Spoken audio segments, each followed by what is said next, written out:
Hi, my name is John Calvert, and I've been invited here to share with you something that happened to me several years ago that changed my life. The summer of '93, I was painting houses in Auburn, Pennsylvania, and it was 120 degrees outside. I didn't know that at the time. I'd been painting houses in Maine, working 12 and 14-hour days, so I was just continuing my own habit. And over 22 people died that weekend. I didn't get the numbers exactly, but I was to have been number 23. And actually I did die. And the lady whose house I was painting, she was being driven to the next town over, to Shamokin, by her grandson to pick up her prescription from the pharmacy where she had always gone all her life. And the young man pulled the car over to the side of the road and stopped. And she said, "What are you doing?" And he said, "I don't know." He said, "Somebody just tapped me on the shoulder. There's something bad wrong at the house and we've got to go back right now." So he turned the car around and they sped back to the house, and of course I heard all this much later. But he said, "John, you had no pulse, you weren't breathing, your body was cold, you were dead, you had been dead obviously for quite some time." So they called the paramedics, they did the paddles, they jump-started me, took me to the ICU, put intubation in my lungs and forced IVs in my arms and put me on a respirator, did CPR till they could get me to ICU. In the ICU, they packed hot blankets on my cold body for 3 days to try to bring my body core temperature back up. I don't have any recollection of being in the hospital. I do remember being where I was for 3 days and nights. I vividly remember that. And that's what I wanted to share with you. I woke up in a very bright place, a lightning bright place, and I knew instantly several things. I knew where I was, I knew who was in front of me, and I dared not look up. I knew I was in a lot of trouble. I was terrified, I was shaking. I could see myself as God sees me. I knew He could see through me like I was glass. Of course, He always could. But suddenly I had His perspective on me, and it was awful because I could see in myself all of the guilt that I carried, the pride, the vanity, the emptiness, the desperate loneliness, the anger, the selfishness, the nothingness that my life had become. And I knew that life was over for me, and I knew that I was before God. And this terrified me because I knew from my upbringing that you're judged and then you go to hell or heaven. But I didn't anticipate that for me. For about, this is difficult to say, for about the first 2/3 of the time, as time goes by on earth, of course there's no time there, so I'm judging by what happened on earth. For about the 2/3 of the time, I would say I was on my face and experiencing from their perspective what I had done to others on earth. Whether it was fear, intimidation, neglect, sarcasm, harsh criticism, coarse jokes, ridicule. I saw their faces and I felt what I had put them through at that point, and I was made to feel everything. And it all came at once, and it continued like what seemed forever until I was a sobbing mess and begging this to stop. I knew I couldn't put the blame anywhere. I couldn't shift it to somebody else. There was nobody else there. I knew it was all on my shoulders, that I was responsible, and that whatever judgment I got would be fair. And I fully anticipated hell for me. And I agreed with God that that would be fair in my case. I had finally come to agreement with God about something. I begged it to stop, and I said, "Please stop. I can't stand this anymore. I can't take anymore. I get it. I understand. And I'm sorry. I'm really and truly sorry." And at that point it did stop, and the remorse and the anguish kind of drifted away, and I became calm in my spirit, and I heard a voice say to me, "You have not fulfilled your purpose here." And I said, what was my purpose? It was like a knee-jerk reaction. It was like I didn't really think about it. But I did want to know. I was curious. I didn't have a clue. I truly didn't have a clue how to live, what life was about, what it was to be a man, or what my goals or purpose could have been. So I said, what was my purpose? And this voice said to me, the same as every man. You were put on the earth to take care of the earth. And come to find out later, Adam did tend the garden and keep it. Even before the fall, he had work to do. We as men are here to take care of the earth. It's one of our responsibilities as men. And that was very personal. He said, you're not to strip mine the earth, you're not to pollute the earth, you're not to destroy your home. And I was being indicted because I was responsible. I was a litterer. I was one that didn't care about nature or environment at all. And this was a beautiful home that God had created for me to live and enjoy. And he said, secondly, you're here for the animals. They look up to you. You're the one with the spirit. You're the one with reason, with intelligence, with the strength to change things, the ability to protect them and take care of them and do for them. They don't have that ability. And yet you destroy species after species. And I knew that I was responsible, partly responsible. I had hunted for sport. I had no concern for animals. I never showed any compassion for animals. I didn't have any compassion for animals or men. And he said, thirdly, and most importantly, you're here for each other. And you, this imperative, you, I sent to be part of the answer. You've just been part of the problem. And I couldn't do anything with that because it was on my shoulders. And I was just grieving over it. But this faded away too, and he began to try to teach me. He began to start like a fresh beginning to teach me. And why, I didn't understand at the time, but I couldn't get it. It's like a professor trying to illustrate geometry to a 2-year-old. No matter how fine a teacher he might be, the 2-year-old's not going to get it. And that's what I was, and I couldn't understand any of the concepts that came at me. I still wouldn't look up. I couldn't look up. I couldn't face him. The floor to my right, out of the peripheral vision, I could see the floor opening up into a video, what looked to me like a video presentation from the top of the day that I was born. And I began to watch the day that I was born. He took me all the way back to square one. This was 1959 in Wharton, Texas. The doctor had on green gloves. I remember green gloves, and I kind of marveled at that. I'd never seen that in an operating room. It was an operating room. And he pulled my mother's face up to him, and she's in a lot of agony. They hadn't given her any painkillers because, as he said, you've hemorrhaged so much. You've lost so much blood, and I don't have any AB negative blood. I have none. If I take the baby cesarean, you're going to bleed to death, he told her. And if I take the baby by abortion, piece by piece, of course, the baby's going to die, and I still don't know if I can stop your bleeding. Tell me what to do, he told her. Tell me what to do. And 23 years old, my mother said,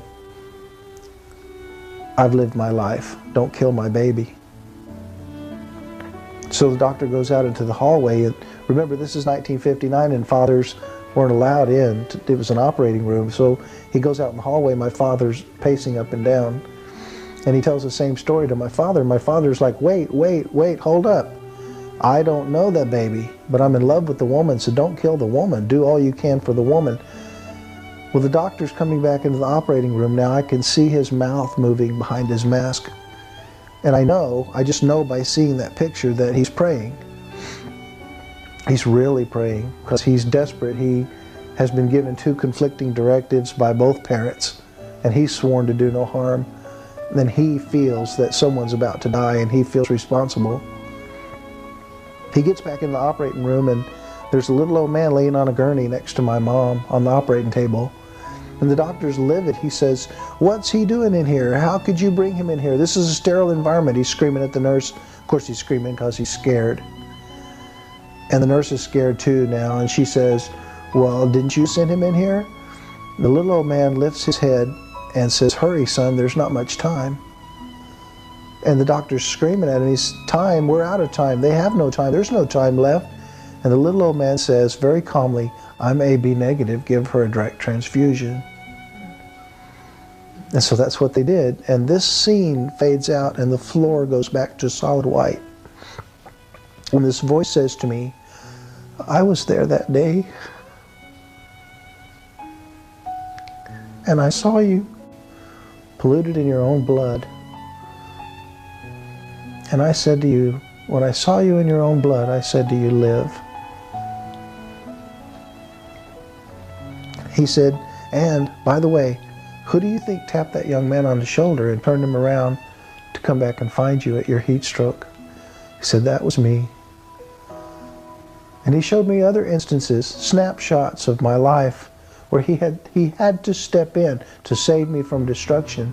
The time I overdosed on heavy drugs, the time I woke up in the curve of an overpass because I'd driven too long and fell asleep, the time a man put his knife to my throat and threatened to kill me, and he stopped that situation. All my life he's been stepping in. And he said, but I'm not going to do that for you anymore. This is it for you. You're going to get it, or you're not going to get it. But this is absolutely your last chance to understand your purpose. Well, he got my total attention with that statement, because now he was talking about a last chance, a chance. And I clung on to the word chance like you would a drowning man on a life preserver. Chance, another chance. And I was totally focused on what he wanted from me. And I totally listened and was zeroed in to his will and to his word. And he began again to try to teach me. He said, when you were born, you came out, you were screaming until they put you to your mother, and then you were satisfied. I gave you that appetite. That's the first appetite I gave you. It's physical. Then he showed me myself as a toddler, and I'm doing this. What does that mean? Before we can even speak, I was saying, pick me up and hold me. I want emotional closeness. I need love. I need someone to hold me. He said, that's an emotional appetite. Second appetite, I gave you that. The third appetite, he showed me myself as a little bit bigger child, saying, why, Daddy, why? I throw the ball up, it comes back down. The ball floats in the bathtub, but the cornbread sinks in a glass of milk. Why, why? It's an intellectual hunger. When our brain comes to life and our computer needs data, he said, intellectual, third appetite. He said, John, the fourth appetite that I gave you is a spiritual appetite, and you've been ignoring this all your life. And this is the reason why you overdo it on the other three.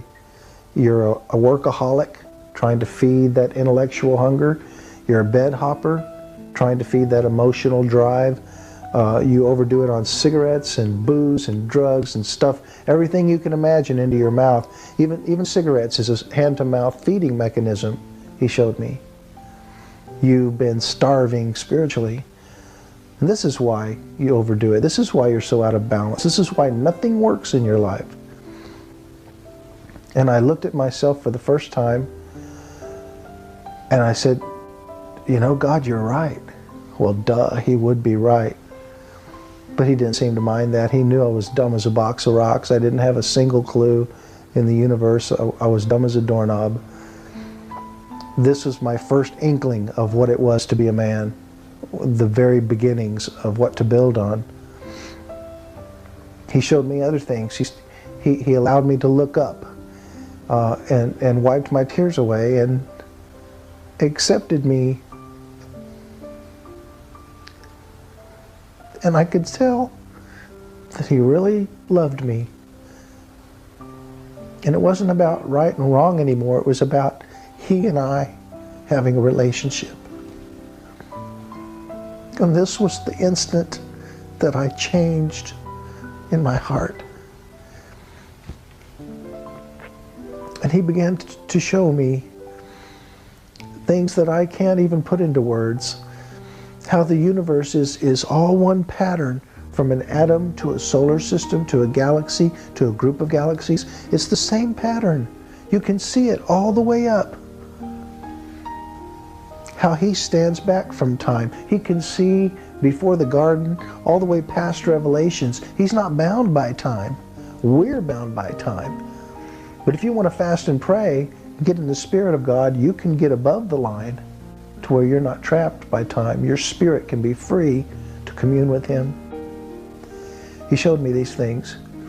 He allowed me to ask questions. When I looked up, I saw the most enormous person on the most enormous throne, as big as the stars, a big white throne and a huge white flowing robe with a face like a sun, like looking into the sun, but it wasn't a yellow sun like we have. It was a blue-white sun, I remember. And there was someone sitting next to him that looked just like him, but he was a little bit smaller, but he never spoke. He was observing. And he had a face just like God's face. And he allowed me to ask questions, and I said, well, looking back on it, I wish I had said, well, what about Hindus? What about Muslims? What about Buddhists? What about, I had questions about those things, but it didn't occur to me at the time.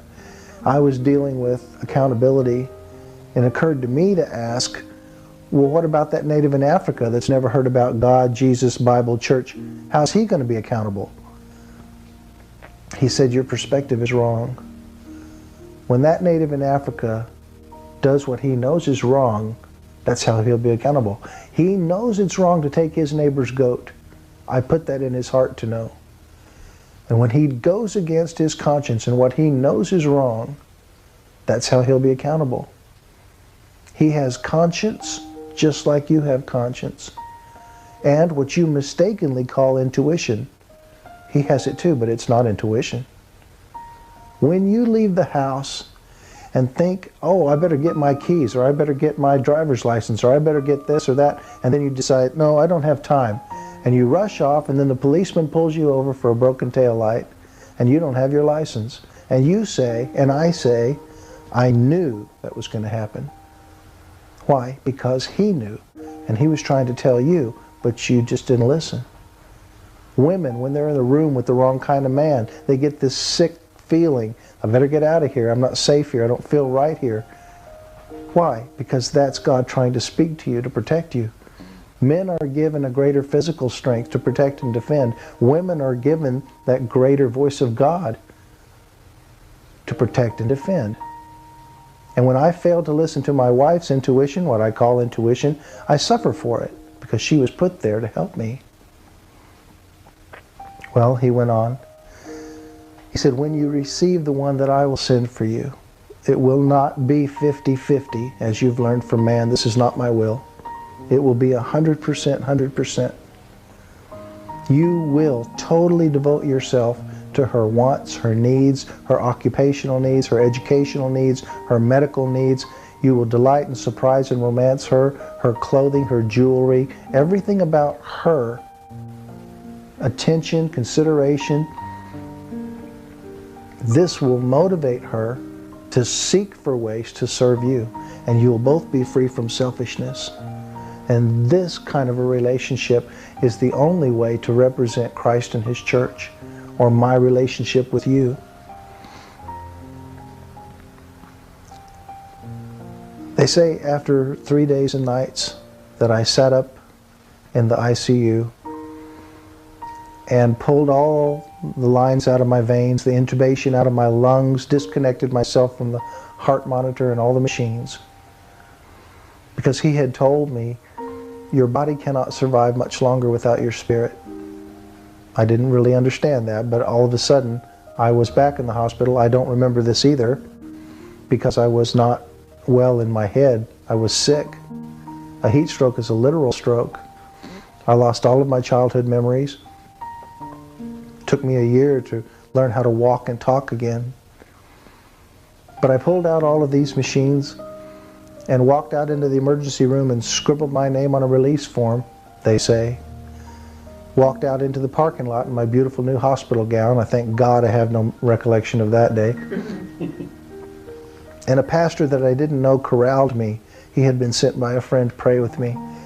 And he corralled me and took me to his home.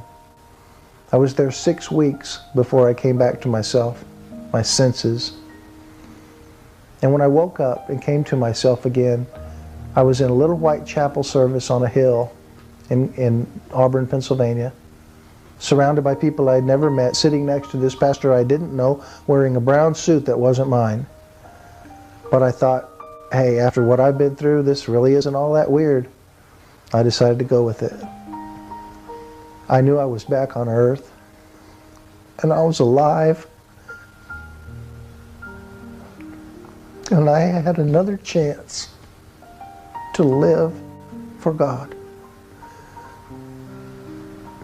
And a little old man was looking down at me saying, Brother Calvert, will you bring our message this morning?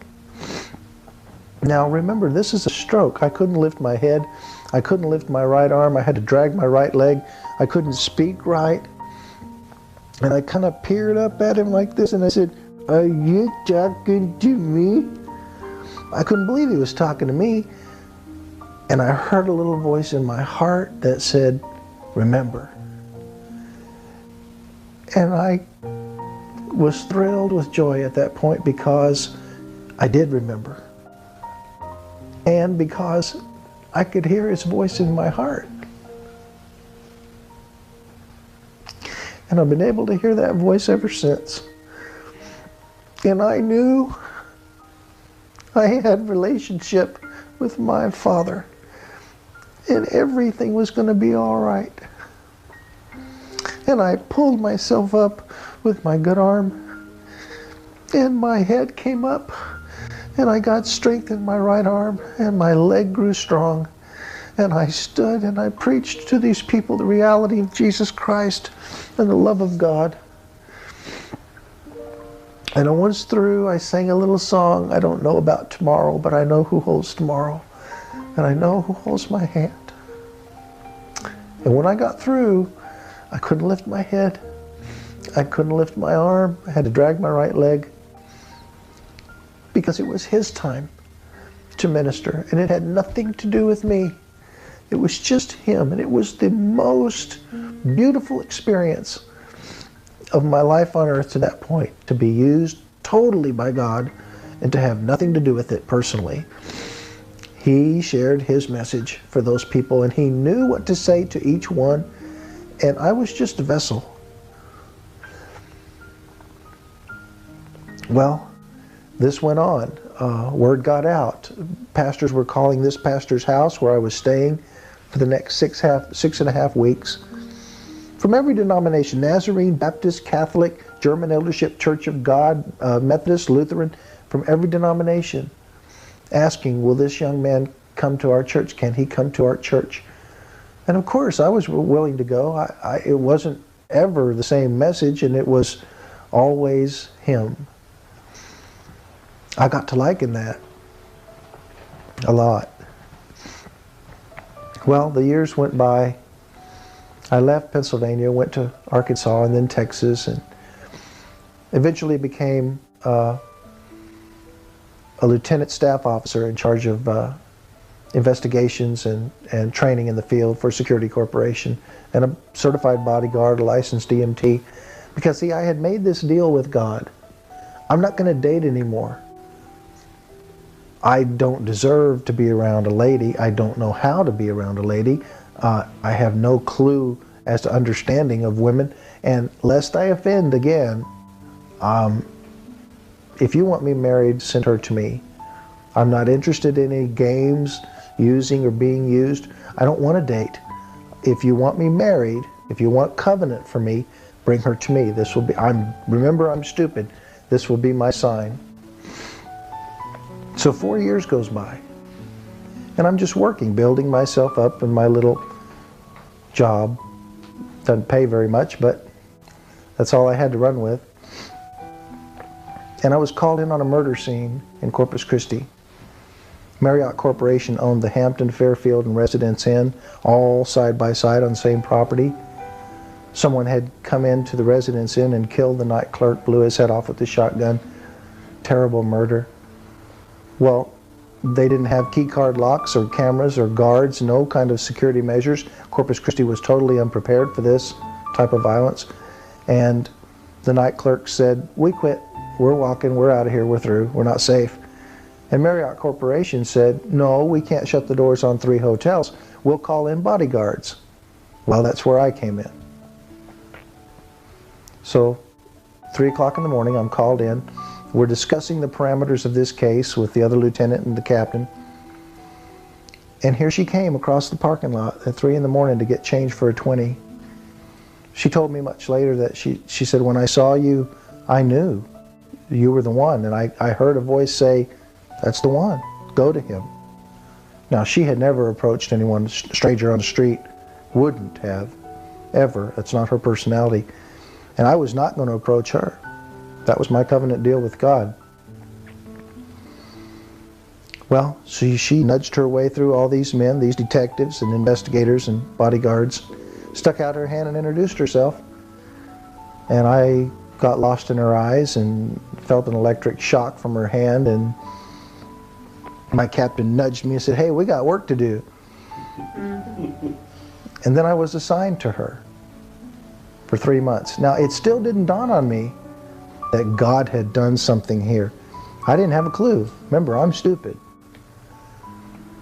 And so about 3 weeks later, as I got to know this girl in the workplace, with no sexual politics or dating or any of that, got to know her by spending so much time with her as her bodyguard, it began to dawn on me in reflection, hey, she came to me. And she came directly to me through this crowd of people. This could be the one. And I had to face that, and I had to deal with that. And then as the weeks turned into months, I began to realize that I was in love with this girl. And I never had had anything like that in my heart for a person that, and it totally messed me up. 40 years old, I went to my mom. And I was crying. I was a mess. I said, Mom, I don't understand this. Tell me, how do you know if it's the forever thing? I don't want any games. I don't want to be used. I don't want to use anyone. How do you know if it's the forever love? And she was quiet a long time. And she said, well, son, can you live without her?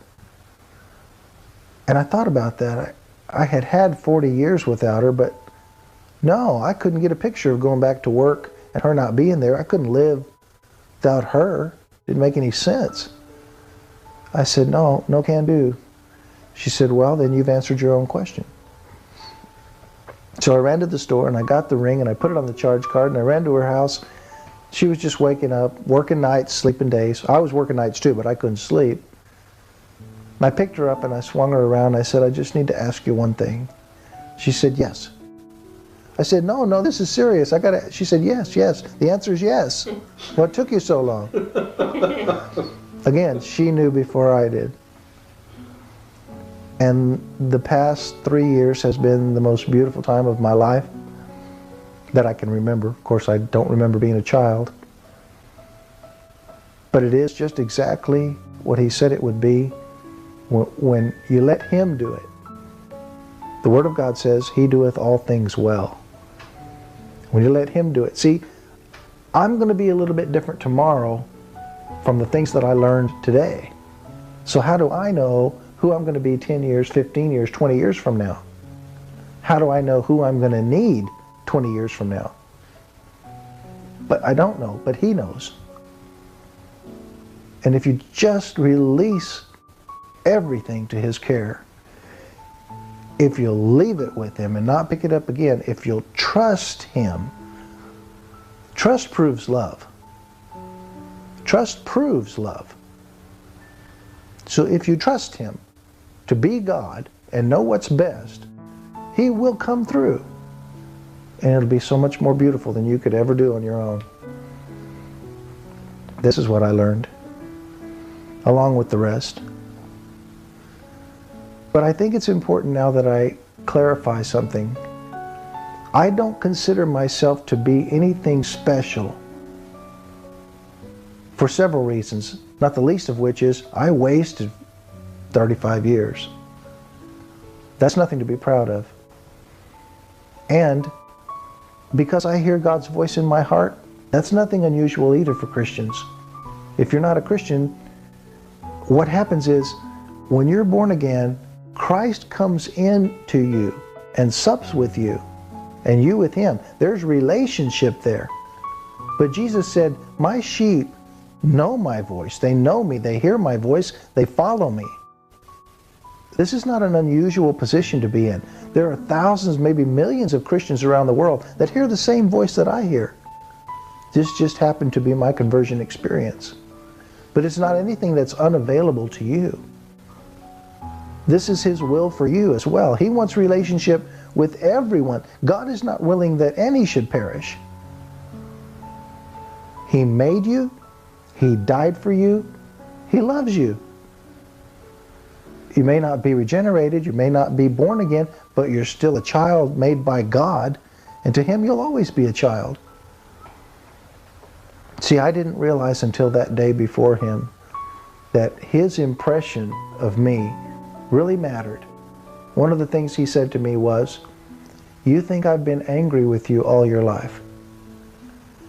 And I didn't even realize that I felt that way. But I looked inside, and sure enough, he was right again.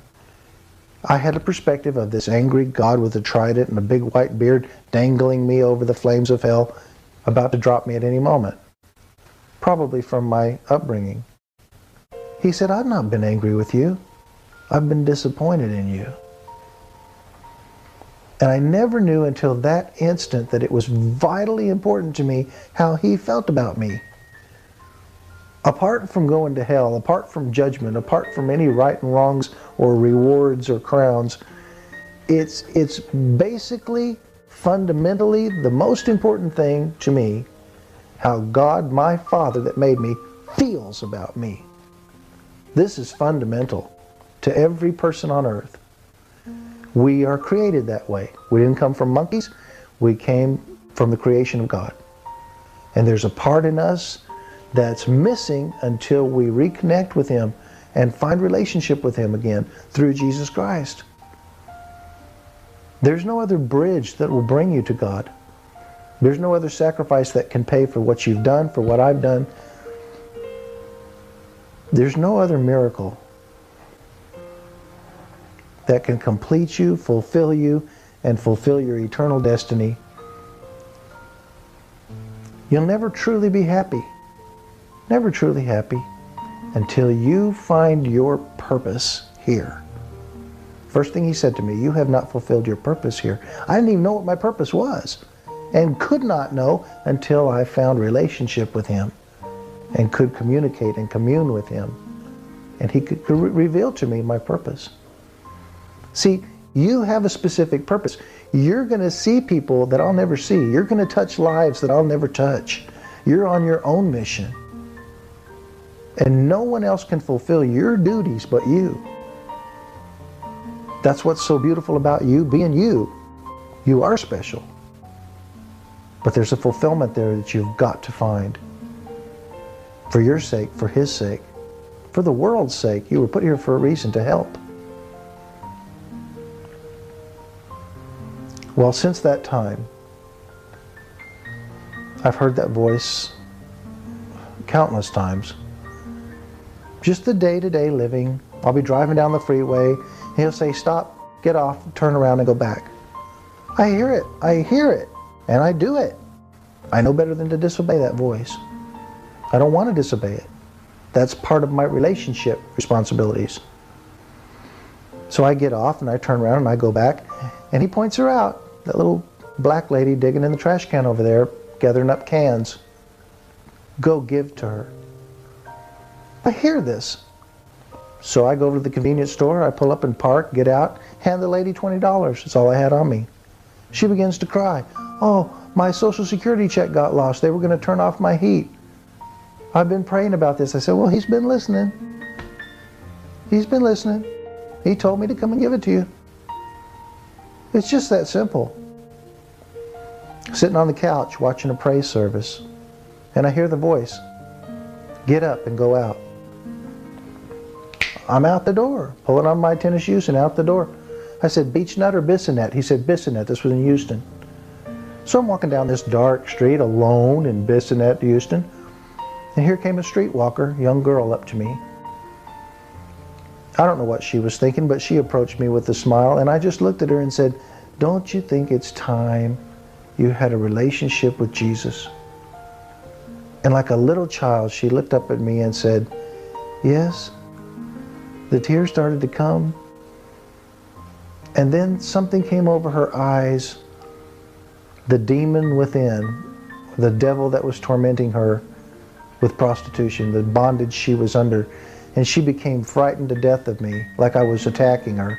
And ran screaming into a wrought iron gate, trying to run through this locked wrought iron gate. It wasn't me, it was the Spirit of Christ that was tormenting not her, but the evil spirit that had control of her. And before I turned around and left, I said, remember, He sent me to you. Just remember, He sent me to you. I became a flight attendant. I've flown for a couple of different airlines. Most recently, I flew international for a very large airline. Sitting on the jump seat, it was grieving my spirit to hear these other flight attendants want to share their lifestyles of ungodliness and their coarse jokes, and just became grieving to my spirit. Because I care about them. I have a concern for their soul, but I can't communicate the love of God while they're involved in lewd talking and filth. So eventually my wife just said, John, why don't you put the shoe on the other foot? You know, why don't you smarten up? Why don't you share your lifestyle with them? You're proactive as a flight attendant. Why don't you get proactive with people on their personal level? Be first.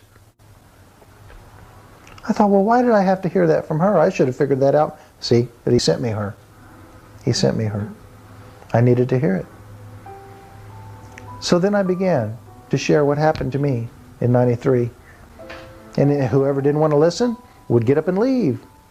Or they would tune me out, or they'd tell me, you know, I don't believe that, I'm not interested in that. And I'd shut up. But many times, I'd look at them and the tears are just rolling down their face. Because really, in their heart, they wanted what I had. Restored relationship with their Father. And one man that was living an aberrant lifestyle, he said to me, you know, you've made me rethink my whole life.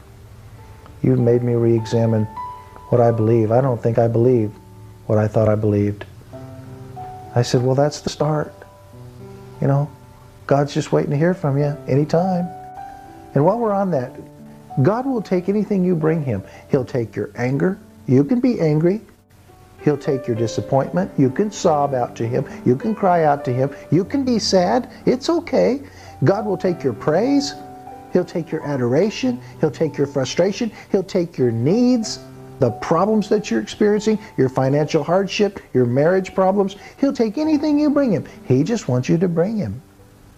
Just come to Him. Relationship. Well, eventually I met this flight attendant named Chris Freds. And after she heard the story, she said, would you mind coming to my house and sharing this, what happened to you, with some friends of mine? I'll have a little barbecue and you can. I said, sure.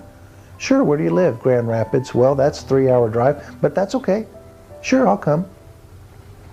So we did that last summer, and I showed up and she had 52 friends in her backyard. This was not a little barbecue. And I was nervous because it was a group of people. But I shared, like always, you know, just what happened. And while we're on that point, you know, the Word of God says, we'll overcome by the blood of the Lamb and by our testimony. Well, we know what the blood of the Lamb is, but how do you overcome by your testimony? It's this way, as far as I know. David said, I call to remembrance my song in the night. It's good for us to relive the moments of deliverance, to relive what God has done in our life. We overcome and gain strength and gain faith and gain power by not listening to the lies of the devil, by reiterating what God has done in our life. Then we can look back over all these accomplishments of God and say, this is not that big a deal. This is just the same smutty-faced devil trying to sell me a bill of goods. I don't have to listen to this liar. He's just a liar. There's no truth in him. He's the father of lies. So by reliving your testimony and sharing it out, it comes back to you. God will fill you with more strength and faith and the ability to stand. You get stronger from the experience. Well, so this was her little barbecue, 52 people. And her pastor heard about it, and he contacted me and said, would you write this down and send it to me, let me pray over it? And I did that, and he called me a couple of months later, and he said, I was praying about preaching on a scripture when John the Baptist is in prison, and he's discouraged now, even though he announced the coming of the Lamb, he's discouraged now, and he's sending his disciples to say, are you the one? To Jesus, are you the one, or should we look for another? And Jesus said, you go back and tell John this: the deaf are made to hear, the blind receive sight, and the dead are raised. And the pastor said, when I saw that, the Holy Spirit said to me, you need to call John, because he can talk about when the dead are raised. So I did. I went to his church, and it was so big and they had so much going on, they had to have 2 morning services. So I shared at the morning service and then the service after that. But it all came clear for me after the service. We ministered to some people, prayed with some people, and everybody was gone except for one teenage boy sitting in the very back in the middle, had his head down, obviously waiting to be ministered to, waiting very patiently, very politely, until the pastor and I would come down that center aisle, and he knew we would stop and deal with him. So we did, and we stopped, and the pastor was talking with him, and I walked up, and looking up with tears in his eyes, this teenage boy said, Devin was his name, Devin said, the Lord's called me to preach or to minister, but I don't know what that means. And the preacher said, well, was it something like John did this morning? He said, oh no, I don't think it's anything that big or that drastic. And I said, Devin, could you share with your very best friend the truth about Jesus Christ and what he's done for you if your very best friend really wanted to hear it? He said, oh yeah, I could do that. I said, well, that's all God's asking you for. And then I could relate to him how just one-on-one on a jump seat led to a barbecue, led to a church service, and now this opportunity to share with you. See, if you're faithful in the little things, God will give you more. It's like the parable of the talents.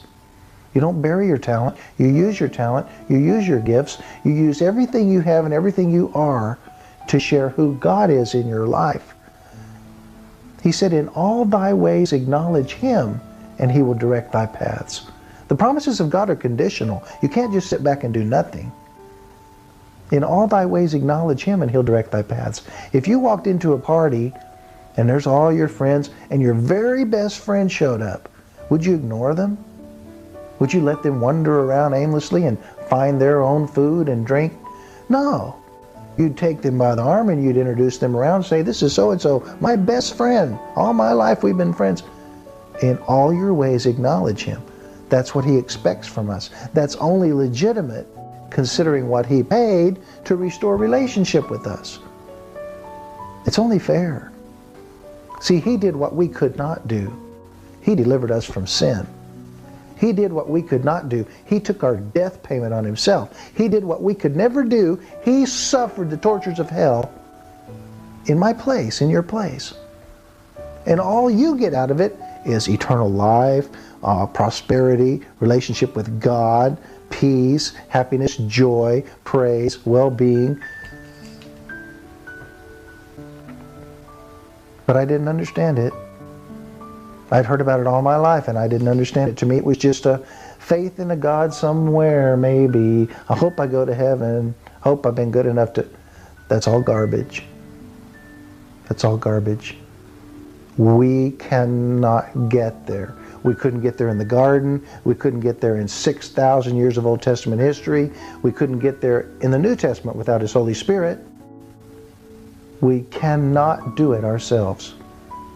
So God sent his Son, that whosoever believeth in him should not perish, but have everlasting life.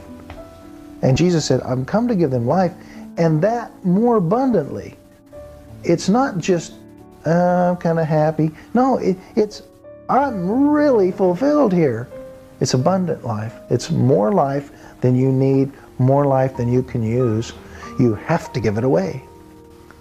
You got extra life in you. What are you going to do with it all? You have to give it away. You want to reach out, not just to the planet, not just to the animals, to each other. See, if we had the love of Christ around this world, be a lot less dying. Be a lot less warring, killing.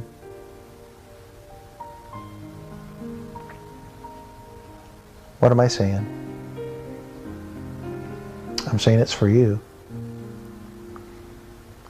See, I never would have believed it until he pointed out to me that he loves me.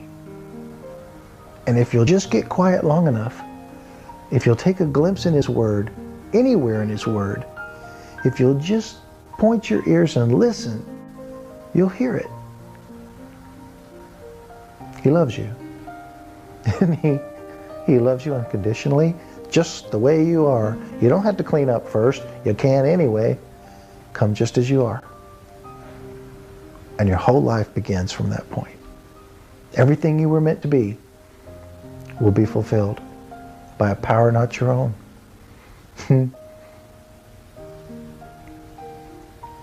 Thank you.